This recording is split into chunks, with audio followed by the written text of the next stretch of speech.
저는 늘 버텨낸 사람이었습니다. 젊은 시절부터 퇴근보다 야근이 더 익숙했고 아침에 첫 전철보다 먼저 출근해 사무실 불을 켜는 날이 더 많았습니다.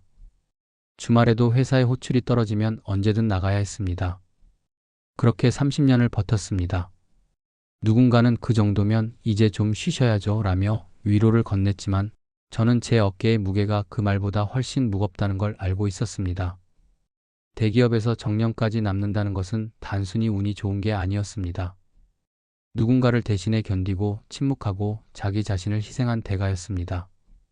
그래서 마지막 날 동료들이 눈시울을 붉히며 제게 선배님은 정말 대단하세요 라고 말했을 때 저는 처음으로 제 인생이 꽤 괜찮은 인생이었다고 생각했습니다. 그래, 저 정도면 성공한 인생이지. 그 자부심이 제 노년의 버팀목이 될 줄 알았습니다. 하지만 인생은 제 예상과는 전혀 다른 방향으로 흘러갔습니다. 딸이 그 남자를 데리고 왔을 때 저는 말문이 막혔습니다. 고등학교만 겨우 졸업한 데다 번듯한 직장도 없었습니다. 저는 그가 무릎이라도 꿇고 인사할 줄 알았습니다. 그러나 그는 고개를 숙이면서도 눈빛은 당당했습니다. 그 눈빛이 불편했습니다. 마치 당신의 기준이 전부는 아니다라고 말하는 듯 했습니다. 이 결혼, 아빠는 반대다. 제 목소리는 단호했습니다. 하지만 딸은 한치의 흔들림도 없이 말했습니다. 아빠, 그 사람은 제 선택이에요. 그때 저는 깨달았습니다. 제가 세상에서 통제할 수 없는 게 단 하나 있다면 바로 자식의 인생이라는 것을. 딸은 결국 그 남자와 결혼했습니다. 주변에서는 수군거렸습니다. 그래도 그런 집 딸이 왜 그랬을까? 그 말들이 제 귓가에 들릴 때마다 저는 고개를 숙였고 그 숙임이 쌓여 제 자존심은 조금씩 부서졌습니다. 그러던 어느 날 딸에게 전화가 왔습니다. 아빠, 나 힘들어. 이혼하고 싶어. 그 말이 다 들리기도 전에 저는 손에 쥔 수화기를 내려놓았습니다. 다신 전화하지 마라. 그날 이후 저는 딸을 제 마음속에서 지워버렸습니다. 제 인생에서 자식은 아들 하나로 족하다. 그렇게 제 마음의 문은 닫혔습니다. 세월은 빠르게 흘렀습니다. 퇴직 후의 삶은 처음엔 평화로웠습니다. 정원에 심은 국화가 매년 피었고 아내와 함께 텔레비전을 보며 저녁을 먹는 단조로운 나날이 이어졌습니다. 하지만 어느 날 아내가 밥 숟가락을 떨어뜨렸습니다. 손끝이 말을 듣지 않는다고 했습니다. 병원에서는 뇌경색이었습니다. 의사는 초기에 잘 관리하면 회복할 수 있습니다. 라며 희망을 주었지만 그 말 속에 평생 장애가 남을 수도 있다는 무언의 경고가 섞여 있었습니다. 그날 이후 제 삶은 다시 전쟁터가 되었습니다. 새벽 5시에 일어나 아내의 아침약을 챙기고 휠체어를 밀고 재활실로 가고 식사 후엔 옷을 갈아입히며 하루를 보냈습니다. 처음엔 이 또한 버티면 된다고 생각했습니다. 하지만 어느 날 거울을 보니 제 얼굴에는 깊게 팬 주름 사이로 지친 그림자가 드리워져 있었습니다. 저는 체력이 한계에 다다랐습니다. 퇴직금을 헐어 간병인을 쓸 수도 있었지만 그건 제게 패배 선언처럼 느껴졌습니다. 퇴직금은 제 평생의 피와 땀의 증거였습니다. 그걸 손대는 건 제 인생의 마지막 자존심을 버리는 일이었습니다. 그때 떠오른 이름이 있었습니다. 딸. 그 두 글자가 마음속에서 천천히 그러나 분명히 피어올랐습니다. 수화기를 들었을 때 손이 떨렸습니다. 그녀의 번호가 아직 같을 리 없다고 생각하면서도 혹시나 하는 마음으로 눌렀습니다. 신호음이 몇 번 울린 후 익숙한 목소리가 들렸습니다. 아빠?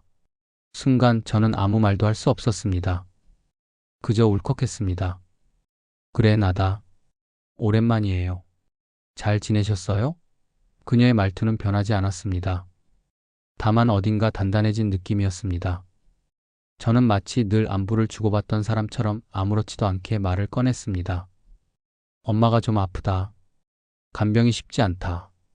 잠시의 정적 뒤 그녀는 말했습니다. 제가 갈게요. 그 말 한마디에 마음 한구석이 무너졌습니다. 그렇게 쉽게 저를 용서할 수 있다니. 그동안 제가 쌓아온 분노와 자존심이 얼마나 더 섭던 것인가. 그 주 토요일 병실 문이 열렸습니다. 딸은 오래전보다 훨씬 단단한 표정이었습니다. 아빠, 오랜만이에요. 그래, 와줘서 고맙다. 아내는 눈물을 흘렸습니다. 우리 딸 보고 싶었다. 그날 이후로 딸은 매주 토요일마다 병원에 왔습니다. 간병복을 갈아입고 아내의 손을 닦아주며 저 대신 병실을 정리했습니다. 저는 그 모습을 멀찍이서 바라보았습니다. 딸의 손길은 조심스러우면서도 따뜻했습니다. 그 손끝을 보며 저는 오래전 딸이 어린 시절 감기에 걸렸을 때 제 무릎 위에서 잠들던 모습을 떠올렸습니다. 그때 저는 깨달았습니다. 아버지란 결국 아무리 상처를 주어도 자식을 포기할 수 없는 존재라는 것을. 딸은 매주 찾아와 아내와 함께 웃었고 저는 그 웃음소리에 묻혀 조금씩 변했습니다. 어느새 딸과 저 사이의 어색함은 사라졌고 마치 아무 일도 없었던 것처럼 함께 밥을 먹고 대화를 나누었습니다. 6개월이 지나자 아내는 혼자서 걷기 시작했습니다. 여보, 나 이제 다 나은 것 같아요. 그 한마디에 저는 세상을 다 얻은 것 같았습니다. 집으로 돌아온 아내는 느릿느릿하지만 예전처럼 부엌을 오갔습니다. 딸은 여전히 주말마다 들러 밑반찬을 만들어주고 아내의 손을 잡아 산책을 나섰습니다. 저는 마당의 국화꽃을 보며 생각했습니다. 이 꽃이 지기 전에 우리 가족은 다시 피었구나. 그러던 어느 날 부동산에서 전화가 왔습니다. 예전에 사두었던 시골 땅이 도로 개발지구에 포함되었다는 소식이었습니다. 시청에서도 연락이 왔습니다. 보상금이 꽤 나올 겁니다. 저는 곧장 아내에게 말했습니다. 이 돈 딸한테 주자. 딸한테요? 그래. 그 애 덕분에 우리가 다시 살게 됐잖아. 여태 빚진 거 갚아야지. 아내는 잠시 저를 바라보다가 미소를 지었습니다. 당신이 그런 말을 할 줄은 몰랐어요. 우리는 그 돈을 외손주의 대학원 등록금으로 쓰기로 했습니다. 한때 외면했던 피부치의 아이에게 마지막으로 줄 수 있는 축복이었습니다. 요즘 저는 매일 아침 커피를 내리고 아내는 느릿하게 신문을 넘깁니다. 주말이면 딸이 오고 외손주는 전화를 걸어 자신의 연구 이야기를 들려줍니다. 할아버지, 이번 논문이 학회에서 인정받았어요. 그 말에 저는 말없이 고개를 끄덕이며 웃었습니다. 젊은 시절 저는 성공이란 오직 회사에서의 자리라고 믿었습니다. 그러나 이제야 알았습니다. 인생의 진짜 성공은 다시 사랑할 용기를 내는 일이라는 것을. 딸과 손녀, 그리고 아내가 있는 지금이 제 인생의 2번째 봄입니다. 한때는 퇴직금이 제 마지막 자존심이었지만 이제는 가족이 제 마지막 자존심이 되었습니다. 저는 오늘도 아내와 함께 창밖을 봅니다. 햇살이 유리창을 타고 들어와 따뜻하게 번집니다. 여보, 인생이 이렇게 아름다울 줄 알았어요? 아니, 당신 덕분에 이제야 알겠어요. 우리의 시간은 느리지만 분명 앞으로 나아가고 있습니다.